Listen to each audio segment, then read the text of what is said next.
Halo teman-teman semua, selamat datang kembali di channel Dell Infoline. Perkenalkan, nama saya Abi ya, yang akan menjelaskan pada video kali ini mengenai bagaimana sih cara untuk kita georeferencing pada aplikasi Quantum GIS. Bagi teman-teman yang baru bergabung ataupun baru melihat video ini, saya sarankan untuk melihat video sebelumnya. Video ini salah satu series dari Today's Class, di mana series ini membahas bagaimana aplikasi Quantum GIS itu kita gunakan atau fitur-fitur apa saja yang ada di dalamnya. Baik, untuk praktek georeferencing ini seperti yang sudah saya katakan sebelumnya, kita akan mengerjakan atau mempraktekkan georeferencing dengan dua cara. Yang pertama, kita menggeoreferencing peta yang di dalamnya sudah terdapat garis bujur dan garis lintang, jadi kita lebih mudah untuk melakukan georeferencing. Lalu yang kedua, bagaimana cara kita melakukan georeferencing? Misalkan pada denah atau peta yang di dalamnya tidak ada garis lintang atau garis bujur, karena tidak selalu peta atau referensi yang kita dapatkan itu ada garis lintang dan garis bujur. Baik, kita langsung mulai saja. Pertama-tama, untuk teman-teman yang menggunakan software Quantum GIS versi 3 ke atas, plugin yang digunakan untuk melakukan georeferensi ini sudah terinstall biasanya. Bagi yang belum, kita bisa cari di bagian plugins, manage and install plugin. Silahkan dicari dengan keyword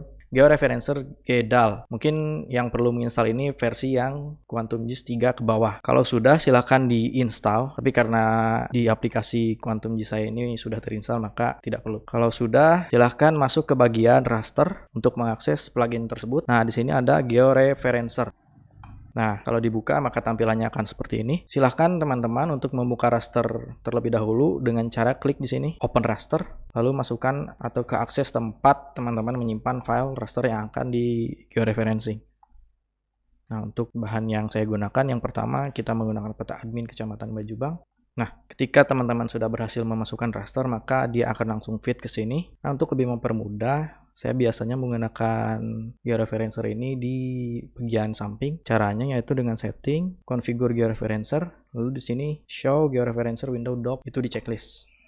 Kalau misalkan di bawah seperti ini, kita tinggal di drag, dimasukkan ke sini. Jadi tampilannya akan seperti ini. Nah, untuk georeferencing ini, pada video kali ini kita akan menggunakan 4 titik, yaitu kita mengambil titik di sini, atau titik, saya sebut titik A, lalu di sini, yaitu titik B, di sini titik C, dan di sini terakhir kita menggunakan titik D. Sebelum mulai kita membuat control point, langkah baiknya kita mencatat dahulu koordinat dari masing-masing titik perpotongan di garis bujur dan garis lintang ini, biar kita nggak bolak-balik untuk mengakses ini koordinat berapa sih. Nah, sebelumnya saya sudah mencatat juga untuk koordinat-koordinat A, B, C, D ini. Nah, ini koordinat yang sudah saya catat untuk koordinat A, B, C, D, dan sebagainya. Untuk yang pertama, kita buat titik dulu di titik A. Caranya dengan mengklik add point, biasanya sudah otomatis juga. Kita masukkan titik di persimpangan antara garis bujur dan garis lintang pada peta yang digeoreferensi. Nah, di sini akan ada kolom enter map coordinates. X itu berarti memasukkan koordinat garis bujur, dan untuk Y itu memasukkan garis lintang. Karena tadi kita lihat pada tampilan, nah, format koordinat yang akan kita isikan itu yaitu format DMS, degree, minute, dan second. Oke, langsung saja untuk yang X-nya itu yang titik A, saya sudah catat sebelumnya. Tinggal kita copy.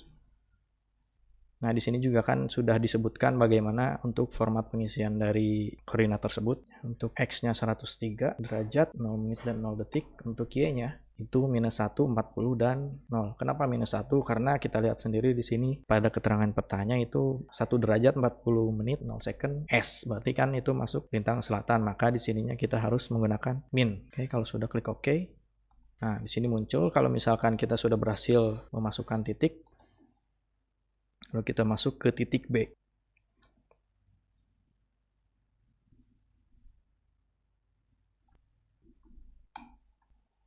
Oke, kita lanjut ke titik C.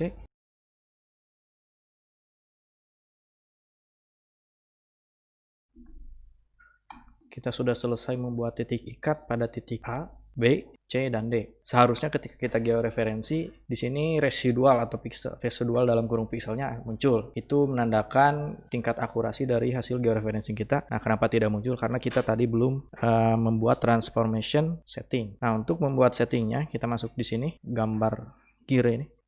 Untuk transformation type-nya, Di sini ada beberapa jenis, ada linear, Helmer, polinomial 1, 2, dan 3, thin plate spline, dan projective. Untuk pertemuan kali ini kita menggunakan thin plate spline karena berdasarkan referensi yang saya gunakan cocok digunakan untuk peta seperti ini dan sifatnya lokal karena peta ini sifatnya tidak terlalu luas jadi bisa disebut lokal. Untuk resampling metodenya nearest neighbor, lalu untuk target SRS-nya kita pilih WGS untuk proyeksi yang digunakan pada peta ini. Karena kita tadi saat menginput control point-nya kita menggunakan DMS. Untuk output rasternya disesuaikan di mana kita akan menyimpan file hasil georeferensinya. Biasanya secara default akan tersimpan di tempat peta awal disimpannya di mana, nanti dia otomatis mengikuti. Untuk compressionnya itu none saja. Nah, di sini ada checklist save GCP points, itu di checklist. Lalu yang kedua untuk load in QGIS when done. Jadi ketika peta ini kita eksekusi, dia akan masuk ke layer secara otomatis.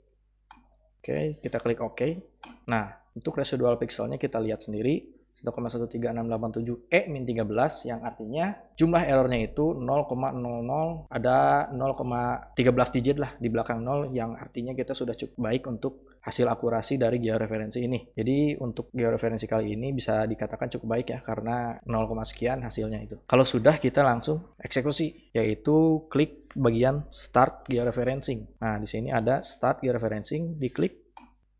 Nah, sudah terload otomatis. Itu untuk georeferensi yang pertama, yaitu kita menggeoreferensi peta yang sebelumnya sudah terdapat garis lintang dan garis bujur, sehingga kita lebih mudah untuk melakukan atau membuat titik acuan pada peta yang diinginkan. Nah, setelah ini kita akan praktek georeferensi yang kedua, yaitu bagaimana sih kalau misalkan kita dapat peta yang sifatnya lebih ke denah. Dia tidak ada garis bujur, tidak ada garis lintang, bahkan tidak ada skala. Untuk yang peta ini kita uncheck dulu saja. Kita mulai seperti di awal, kita masuk georeferencer, lalu open raster. Nah, di sini silakan dibuka untuk file peta denah atau teman-teman barangkali punya bahan sendiri silakan. Nah, di sini saya menggunakan denah kampus UPI. Di sini hanya ada keterangan arah mata angin serta legenda, tidak ada skala, tidak ada koordinat garis lintang ataupun garis bujur, sehingga untuk cara yang tadi kita tidak bisa menggunakannya. Namun untuk syarat georeferensi ini kita harus tahu dahulu lokasi di mana denah ini pada dunia nyata itu dan objek yang kita ketahui juga. Jadi kita harus mengetahui objek yang ada di sini tuh di peta aslinya tuh di wilayah sekitar mana. Nah, untuk georeferensi ini saya menggunakan peta dari OSM XYZ Tiles. Misalkan kita buat koneksi baru bagi teman-teman yang belum ada seperti yang saya contohkan, new connection. Nah, di sininya teman-teman menyesuaikan saja untuk penamaannya. Namun di sini karena kita menggunakan dari OpenStreetMap atau OSM, kita OSM saja. Nah, di sini ada name dan URL. URL-nya nanti saya akan berikan di deskripsi. Namun karena pada komputer saya sini sudah didapatkan OpenStreetMap-nya, jadi saya langsung saja. Nah, jadi seperti tadi yang saya jelaskan untuk namanya bebas, nah URL-nya ini untuk khusus OpenStreetMap-nya itu sendiri. Apabila kita ingin memasukkan Google, Bing, dan sebagainya itu tergantung dari alamatnya masing-masing. Kalau sudah, kita klik 2 kali. Nah, ini akan muncul. Nah, denah kampus UPI ini berlokasinya di Kota Bandung, maka di sini di petanya itu saya arahkan ke wilayah Kota Bandung itu sendiri. Nah, kurang lebih seperti ini kan. Di sini ada lapangan, ini lapangan, sini ada jalan besar, sini pun sama. Nah, kita sama seperti sebelumnya kita menggunakan 4 titik untuk menjadi titik acuan. Nah, untuk yang pertama kurang lebih saya akan mengambil titik lokasi di sini. Kita nah di sini karena kurang lebih bentuknya tidak terlalu berbeda. Kita ambil yang jelas itu biasanya di pojok.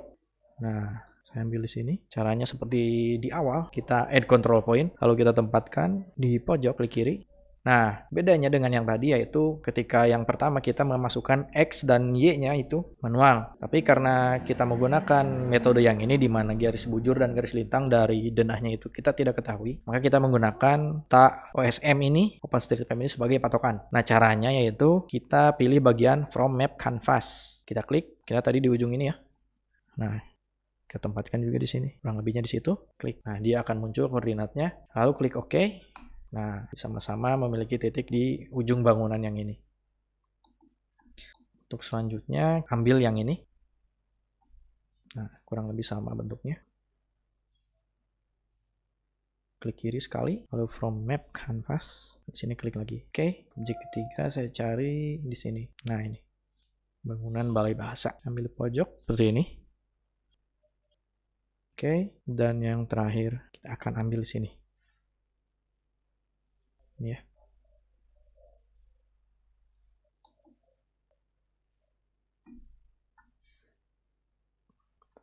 Canvas, klik OK.